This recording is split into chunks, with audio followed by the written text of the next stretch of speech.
bienvenidos y bienvenidas a otra rueda de prensa del Festival de Cine San Sebastián.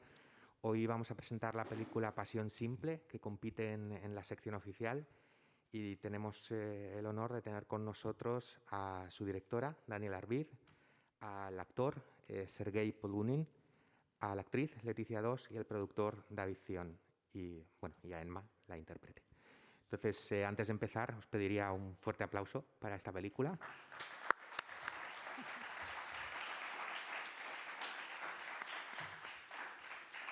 Y voy a romper el hielo yo mismo, que quería hacer una pregunta. No sé si... you have to put your... Ah, il faut mettre les écouteurs. Yeah, for the translation. D'accord. Okay. Oui. Okay, I was just introducing you. Yeah, you just put it there. Wait a minute. Ah, you have. Okay, you. Do you listen to someone translating me? ¿Escucháis a alguien traduciéndome? ¿No? Oui. ¿Oui? Yes. Vale. Quiero empezar con una pregunta para Daniel Arbiz. Y es que, esta película adapta el libro de Annie Ernaux, que es un libro bastante importante. Quería preguntarle acerca del proceso de adaptación del mismo y también por los cambios que tengo entendido ha introducido en la película. Por ejemplo, respecto a la edad de la protagonista u otros. Entonces me preguntaba cómo ha sido este proceso de adaptación del libro al cine. Merci de nous recevoir et de nous inviter. On est très heureux tous d'être là et de vous montrer le film. C'est un film qui a été compliqué à mettre en œuvre et c'est un livre aussi très, très difficile à adapter. Il est presque inadaptable. Je pense que c'est ça ce qui m'a plu, c'est le défi. C'était pas si simple. C'est pas un livre fait pour être adapté. Excusez-moi, vous voulez que je parle en anglais ou en français? Non. Ça va. Parce que c'est un livre comme ces livres, comme ces films que j'aime beaucoup, qui sont ouverts, qui sont généreux d'une certaine manière, où vous pouvez prendre votre place, où chacun peut projeter sa propre vision, sa vie. C'est comme des livres amis. C'est-à-dire que c'est pas fermé, c'est pas une histoire concrète d'une manière concrète, je veux dire très narrative, où les personnages sont très dessinés, où les situations et les faits sont très racontés et précis. C'est un livre sur un état, une émotion. C'est une émotion qu'elle raconte. C'est une sorte aussi une émotion très précise qu'elle a essayé de décortiquer elle-même. Elle a vécu ce moment qui est un moment de grâce pour elle, qui n'est pas un moment difficile. C'est pas un traumatisme de tomber à ce point-là éperdument amoureux. C'est une chance. C'est ce qu'elle dit dans le livre et c'est pour ça que j'ai voulu l'adapter pour montrer cette chance. Et donc, elle a essayé de mettre sur papier de manière très, très, très précise, comme une sorte de catalogue de faits qu'elle a vécu, de choses qu'elle a expérimentées, quand elle a été à ce point-là, quand elle a été si loin dans cette histoire d'amour. Et en disant, c'est ce qu'elle dit dans les interviews, et c'est ce qui m'a touchée, en disant que ça peut vous arriver, ça vous est peut-être arrivé. En tout cas, vous pouvez vous retrouver dans le rapport. C'est un rapport. C'est presque un rapport scientifique de comment... Après, dans le livre, moi, j'ai essayé de garder mes distances par respect pour cette pensée-là, pour cette liberté qu'elle a, pour le courage. Ce qui m'a touché le plus, c'est son courage d'avoir écrit un livre où elle dit qu'elle a mis sa dignité de côté, elle a mis sa vie de côté pour vivre entièrement et librement, et surtout pour ramper devant un homme Donc je trouve ça très courageux. Je trouve que ça n'a rien à voir avec le féminisme ou pas le féminisme. C'est une histoire qui peut arriver à un homme, il peut la vivre exactement pareil. Pour moi, c'est un livre pour les gens amoureux ou qui rêvent d'être amoureux ou qui ont été amoureux à ce point-là. Ça n'a rien à voir avec le genre de personne qui le lit. Elle-même m'a dit qu'il y a beaucoup d'hommes qui l'ont lu, qui l'ont écrit, en disant que c'est leur histoire. C'est ça ce qui est beau, c'est que ça pouvait être l'histoire de tout le monde. C'est en ça qu'il est généreux. Et donc, moi, pour l'adapter, j'ai essayé de l'oublier parce que elle voulait pas intervenir dans l'adaptation. Et moi, je voulais pas adapter un hommage, parce que c'est aujourd'hui, Annie Ernaux, c'est une très grande écrivaine en France. Donc, je voulais pas... je trouvais que j'allais faire un très mauvais film si jamais j'allais phrase par phrase...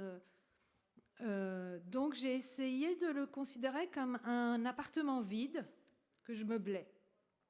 Un très bel appartement que j'ai essayé de meubler, choisir les meubles, choisir le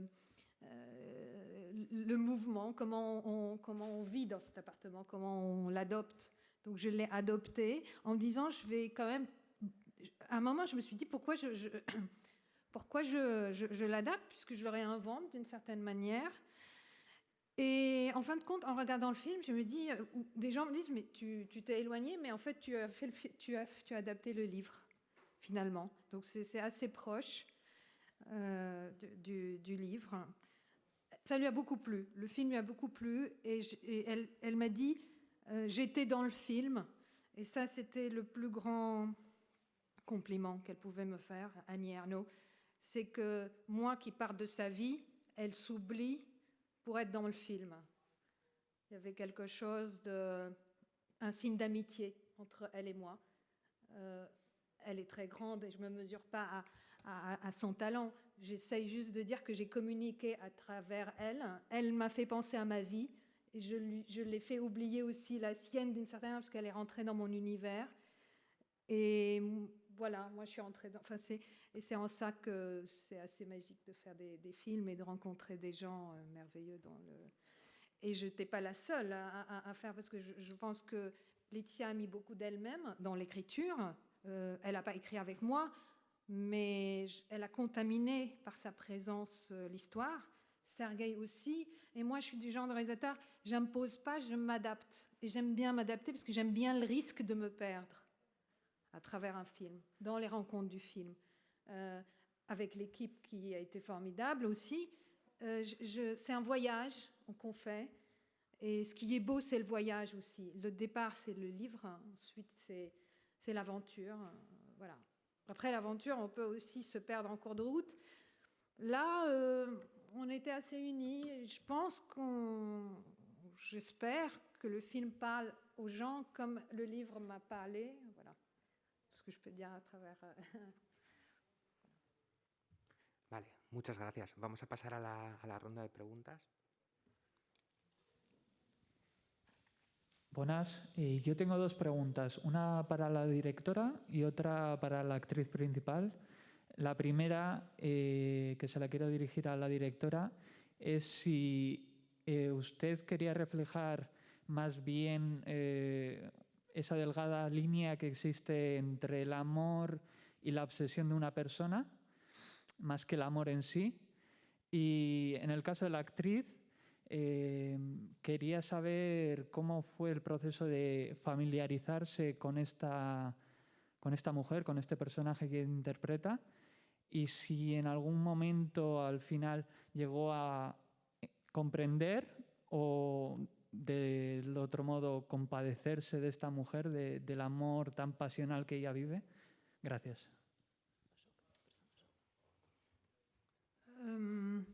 Pour moi, l'amour, il y a l'amour, il y a la passion. Là, en l'occurrence, c'est la passion. C'est quelque chose qui vous échappe. Après, il y a des histoires de passion qui finissent par être des histoires d'amour, et tant mieux.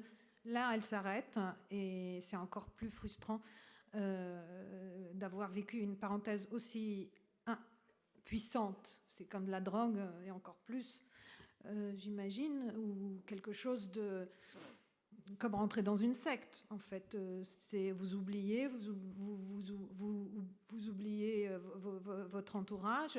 En fait, l'idée pour moi, c'était de raconter comment cette femme tombe amoureuse, le tomber en amour. C'est vraiment un mouvement, le film. Comment d'une histoire sexuelle, ça devient une histoire mentale, une obsession. C'est pour ça que les scènes de sexe, je me disais que les scènes de sexe au début se suivent, parce que ça commence comme du sexe, voilà, accessible, agréable, avec un bel homme, sympathique, avec lequel enfin, je veux dire, ça pouvait donner une histoire de détachement, juste des histoires de rencontres. Et ça devient un homme qui devient un dieu pour elle, qui dans son regard, il n'existe même plus, en fait, il est juste... Il est même plus un corps à un moment. Il devient juste une obsession. Ça devient même un moment toxique aussi. Tout ça, c'est pour moi de l'amour, en fait. Il n'y a pas de différence. Enfin, après, chacun sa vision. Moi, je trouve que toucher à tout ça, à toutes ces étapes-là, c'est de l'amour. Après, ça peut devenir un amour à la fin. On peut imaginer qu'à la fin, ils peuvent se retrouver et recommencer une histoire d'amour un peu plus mature. Mais alors qu'ils se sont oubliés là, surtout elle, mais lui aussi, parce que je pense que lui aussi a peur. Elle a le courage, le personnage a le courage d'aller. Et puis c'est son point de vue. C'est pour ça qu'il est présent et absent, parce que c'est son point de vue. On peut le condamner, mais on n'a pas le droit de le condamner, parce que c'est elle qui parle de lui. Lui, il n'a pas droit à la parole d'une certaine manière dans le... Voilà. Et donc, votre question, c'était... c'était quoi le processus pour entrer dans le personnage et quand est-ce que j'ai pu le comprendre? Moi, j'ai l'impression que je l'ai compris instantanément. J'étais très, très, très fan d'Annie Ernaux au départ, même si très, très fan du livre. Et même si Daniel, avec beaucoup d'amour pour le livre, a pris sa liberté, il y avait quand même dans le livre des sentiments qui étaient marqués au millimètre, mais au millimètre. En fait, Annie Ernaux, et Daniel, dans les scènes de sexe, à part ça, je les mets vraiment en lien, elles ont une façon de voir si précise que vous comprenez instantanément ce qu'il y a à jouer ou ce qu'il y a à faire. Après, je trouve que c'est une question étrange, parce que je ne sais pas si on peut comprendre le personnage, on peut retrouver des vieux souvenirs qu'on a tous, enfin j'imagine qu'on a tous une histoire qui reste avec des blessures, avec des souvenirs qu'on n'oubliera jamais. Et on la comprend, on la retrouve. C'est pas qu'on la comprend, c'est qu'elle était là et qu'on n'y pensait plus, que c'était bien secret et que tout d'un coup il faut le jouer, alors il faut le faire revenir. Mais j'imagine peut-être à tort que tout le monde a ça, et peut-être beaucoup l'ont et n'en ont jamais parlé à personne.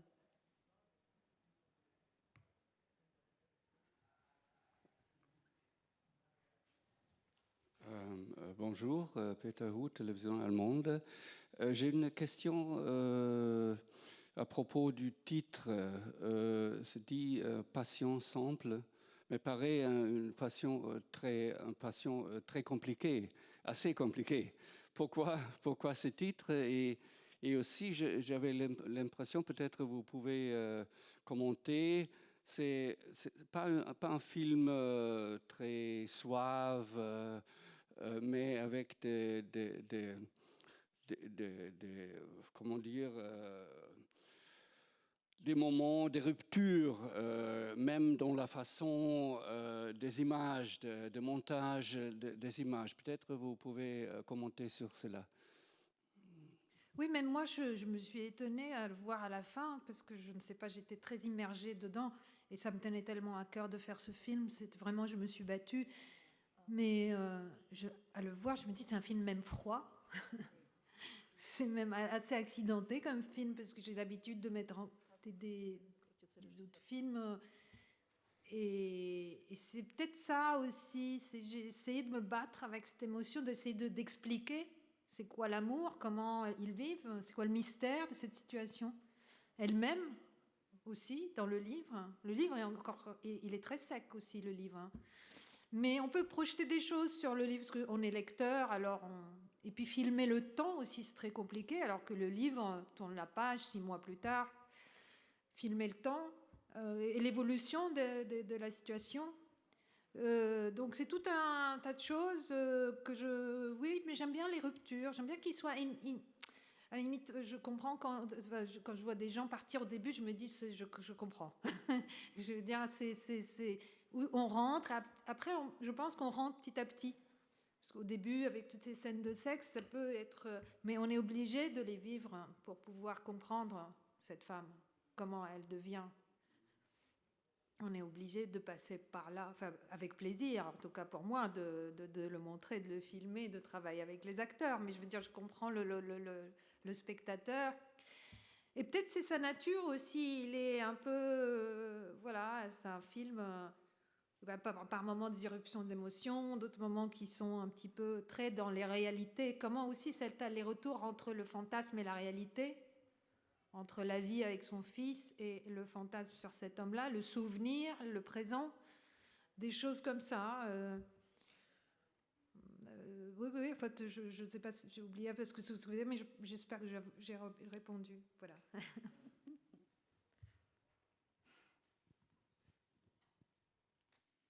Bonjour, journal Al-Quds Al-Arabi. Je voudrais, la première question, c'est est-ce que vous pensez à présenter le film au Liban? Et la seconde question, si M. Macron a eu la chance de vous rencontrer, que vous disiez à propos de la situation de la femme libanaise?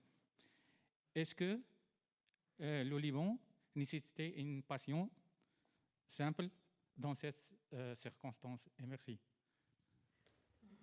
Moi, je suis libanaise et française et j'habite en France depuis tellement longtemps et je travaille sur des sujets. En même temps, j'espère que la passion est aussi internationale. Sinon, ce serait trop triste que ce soit juste en Europe ou en France. Voilà.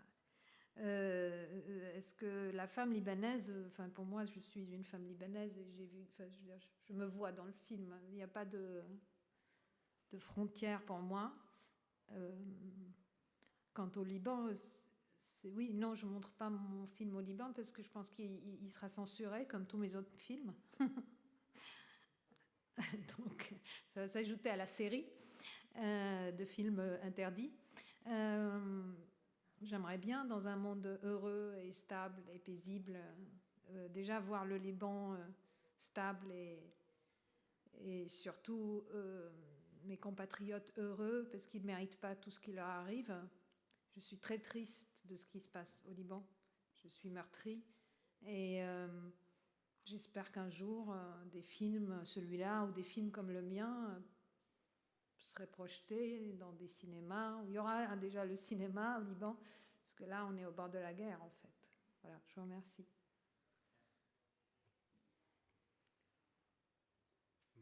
Yo tenía también una pregunta que va dirigida tanto a la directora como a los dos actores, tocando el tema también de la censura, no de la censura como tal, pero sí del hecho de que sea una película muy valiente, sin ningún tipo de juicios morales a la hora de mostrar los cuerpos. De alguna forma es un cine que tiene una cierta poética del gesto, me da la sensación, y estaba interesado en saber, primero, desde la experiencia de los dos actores, ¿cómo ha sido para ellos este rodaje tan exigente a varios niveles, tanto emocionales como físicos?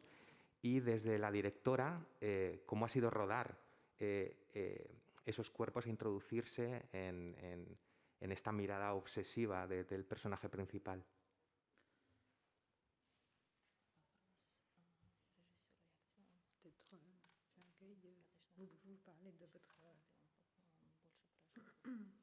I'm sure he's going to talk.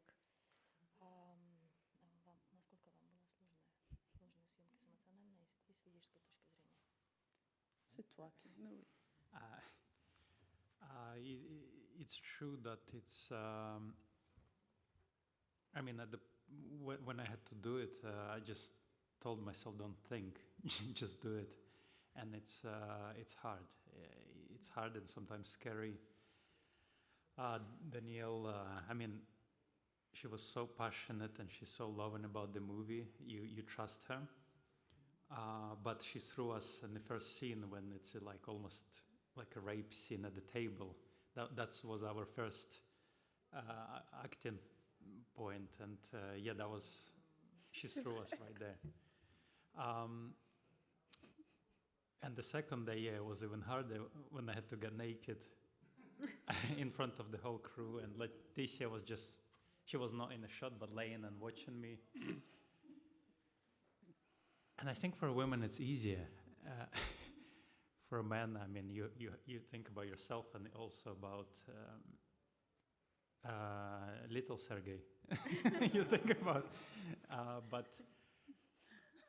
and yeah, I mean, it's scary because of lights, of people, so you just have to,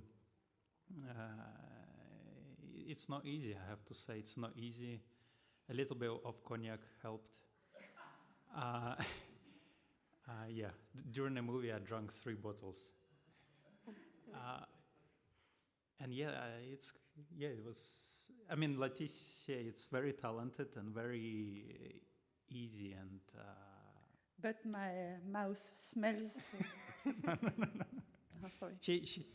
She has a good humor and she's very easy, and so between 3 of us it was very good atmosphere, but so many different levels of emotions. It was sometimes funny, sometimes very scary, sometimes almost impossible to do. Yeah, and every day it was so many days of shooting it. It was a lot. It wasn't a lot for you, but each day was Something new. an adventure. But I think physically was actually easier than to get there, and emotionally. Physical part was actually, I mean, for me anyway, as a dancer, it's controlling the body is fine. But yeah, just to get naked in front of camera, and Danielle promised me that my thing is not going to be shown. And today I was watching, I was like, that's twice. 2 times. I lied. I'm sorry, Sergei. So thank God I was like, let me work on it a little bit. She was like, it's not going to be shown, don't worry. I was like, just in case. But yeah, it was great. I mean, I had so many emotions. Yeah.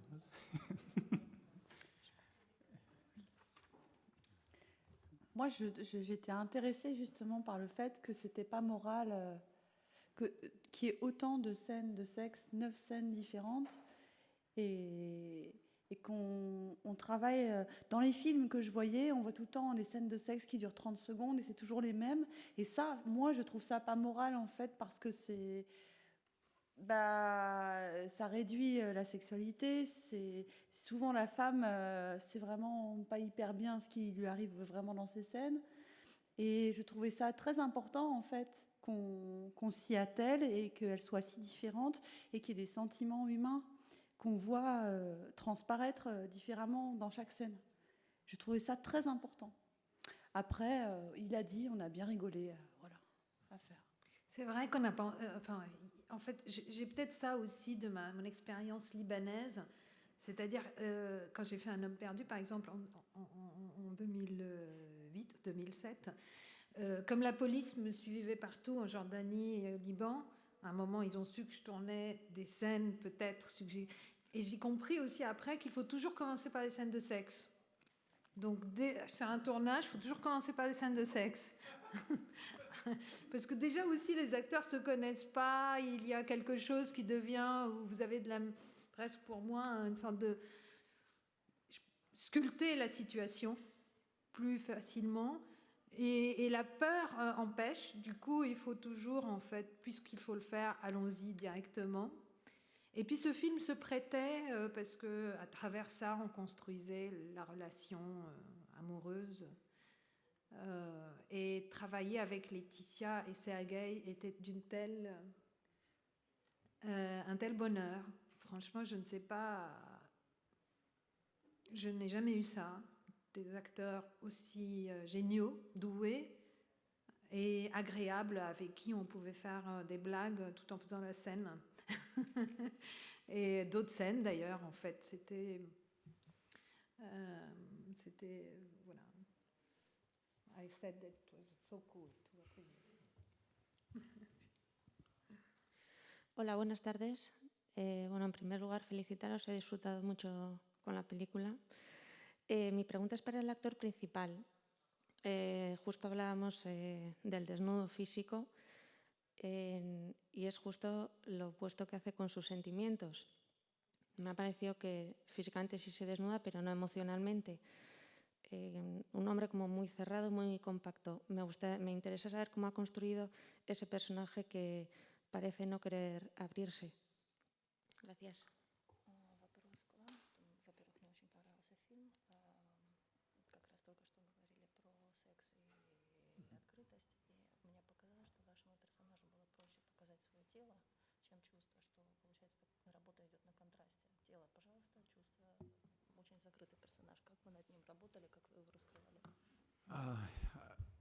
I mean, my main goal was to portray a Russian mentality and a Russian man, and a lot of emotions in the Russian culture is hidden. Not to say that he was a spy, so that's like another layer of emotions. But Russian men, they don't smile, they don't cry, they don't show weakness. So yeah, it's shown. It's a grown-up world as well. It's not as playful there. So it's this man. They're very rock solid. They don't show emotions, and that's. I couldn't identify myself with that, but I knew I had to get there somehow, and to be more with authority and to be more hidden emotions. But yeah, I guess for me, myself, it's much easier to work with the body than let's say about speaking. So I felt more comfortable. As soon as it's something to do with the body, it's like, that's me.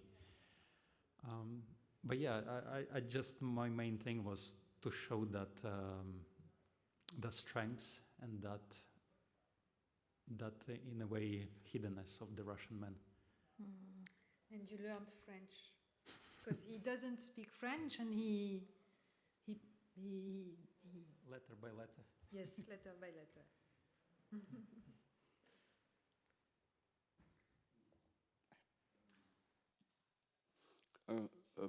Je trouve que c'est un film très courageux parce que, par exemple, les Américains seraient choqués, c'est full frontal nudity. Pas possible. Mais c'est une façon très naturelle, très réaliste que nous connaissons tous, faisons l'amour. Et je voulais demander, est-ce que vous avez peur d'être attaqué d'un côté très féministe, montrer une femme qui s'est perdue d'une certaine façon dans une manière d'amour très obsessive. Et vous pouvez être accusé de je ne sais pas, montrer une image d'une femme trop faible vers un homme très fort. Qu'est-ce que vous direz? Merci. Moi, c'est son courage, comme vous dites par rapport au film. Je suis flattée et heureuse que vous l'avez ressenti, que c'est un film courageux. Moi, c'est le courage de la personne qui a écrit, de l'auteur, Annie Ernaux, le livre. J'avais beaucoup de respect pour son... J'ai fermé le livre la première fois. Je n'ai pas pensé à mes histoires d'amour, j'ai pensé à... Elle a du courage. Et en ça, c'est féministe pour moi. C'est quoi le féminisme, en fait? C'est de regarder le monde de manière droite, de ne pas avoir honte, de ne pas baisser la tête. C'est quoi le féminisme? Voilà, moi, je ne comprends rien au féminisme à ce moment-là. de dire ses faiblesses pour se montrer fort. Quand on cache ses faiblesses, on est faible. Et je parle de ce principe pour raconter cette histoire. C'est une femme très forte qui vit l'histoire. C'est une femme forte qui l'a écrite. Après, je suis peut-être, j'espère être à ce niveau-là pour l'avoir adapté. Oui, bien sûr, le film va cliver. Peut-être qu'il y a des gens dogmatiques, mais moi, je souhaite aux femmes, hein, qu'elles soient féministes ou toutes les femmes sont féministes aujourd'hui. Je ne vois pas qui a envie de retourner au fourneau, hein, ou d'être soumise. Elle n'est pas soumise à un homme, elle est soumise à l'amour d'un homme. Ça, c'est une différence. Il y a quelque chose, il y a une étape qui manque, en fait. Et elle aurait pu être soumise à l'amour d'une femme, hein, elle-même, hein, ou un homme. Pareil, ce qu'on a dit au début. Donc voilà, après, oui, les Américains, ils sont en train de... Il n'y a pas que les Américains, le monde occidental. Je trouve que les films qu'on pouvait voir avant sur la nudité et sur le sexe, aujourd'hui, sont manquants. Moi, j'aimerais bien aller au cinéma voir plus de films qui prennent des risques. J'ai l'impression que les gens aiment voir ce genre de films chez eux à la maison, avec Netflix, mais ils ne veulent plus les voir au cinéma avec les autres. Mais le cinéma, c'est partager des émotions fortes. Donc, partager ça aussi. Voilà. Sería interesante también, tal vez, si el productor, David Zion, pudiese aportar algo en este sentido. ¿Cuál ha sido su experiencia? Porque, por lo que tengo entendido, no es la primera película en la que trabajáis juntos. Entonces, no sé si quieres explicarnos un poco también tu visión respecto a cómo crees que puede ser recibida o cómo ha sido el proceso de creación.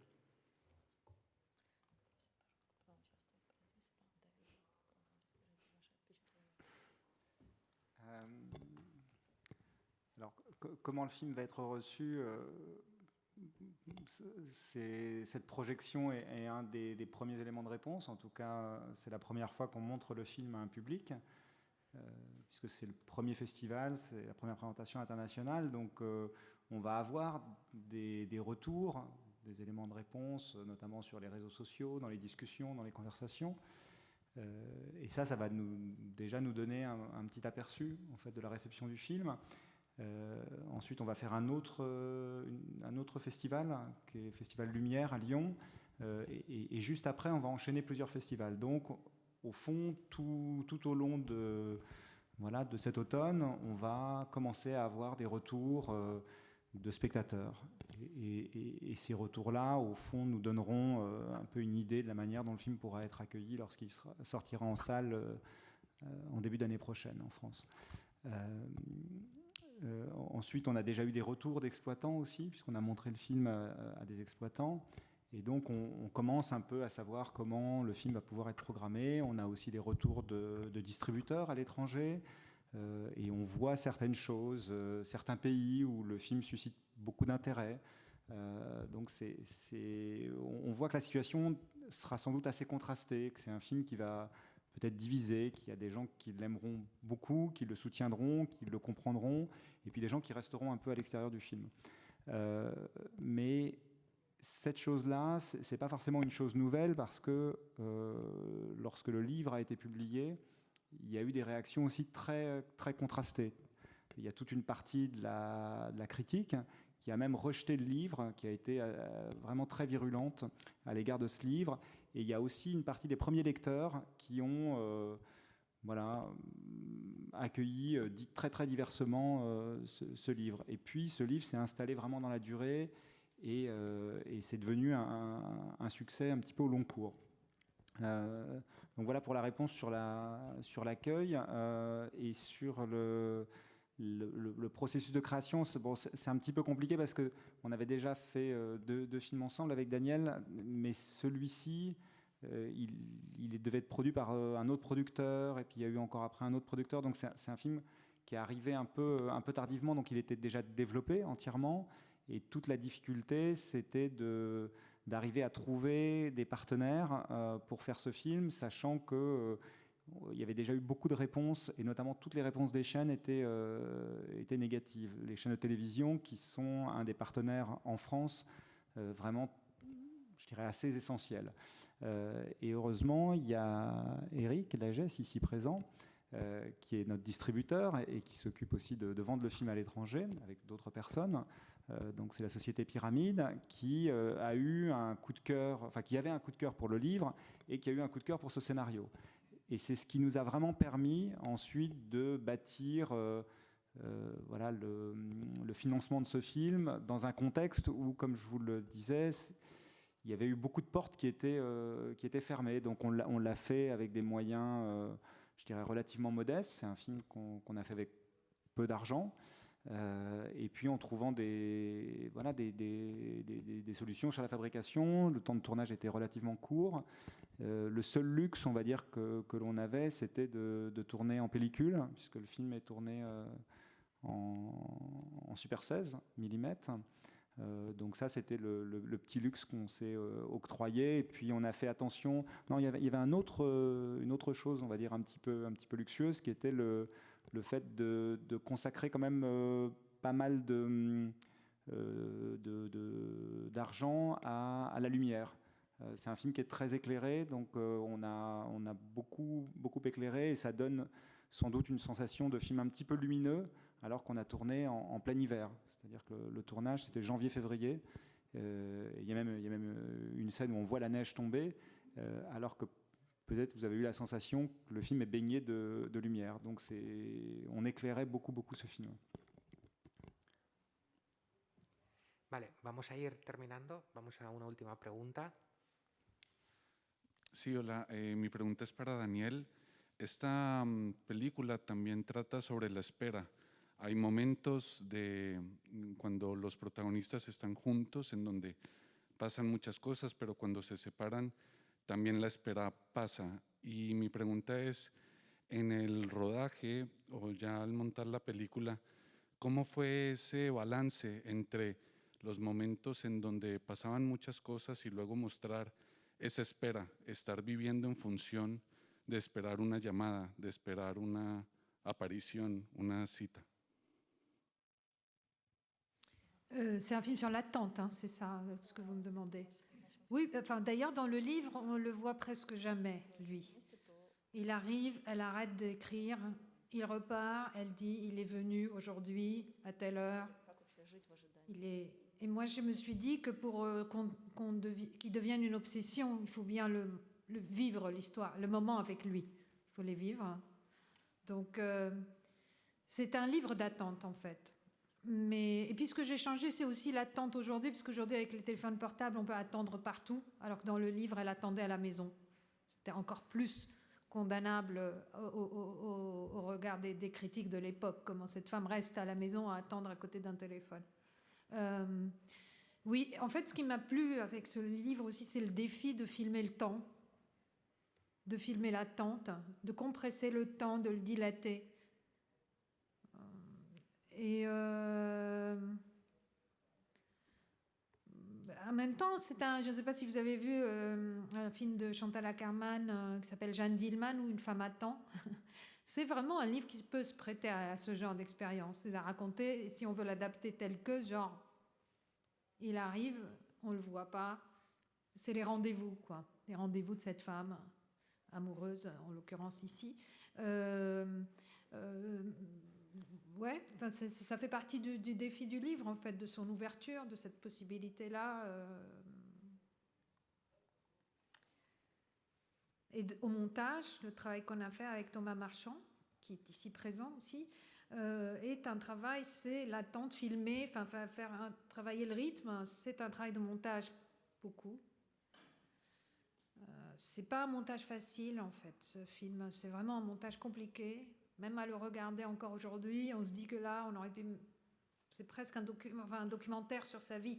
Donc c'est comme ça aussi que je conçois mes fictions. C'est comme des documentaires sur les personnages qui vivent cette histoire-là. Donc c'est un documentaire. Et dans un documentaire, en fait, les moments sont...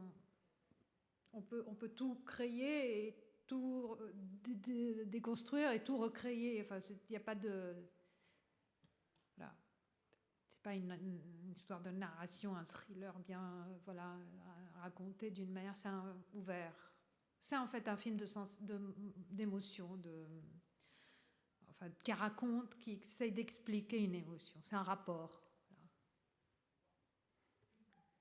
Vale, pues el tiempo en la película está comprimido y dilatado y en esta rueda de prensa también.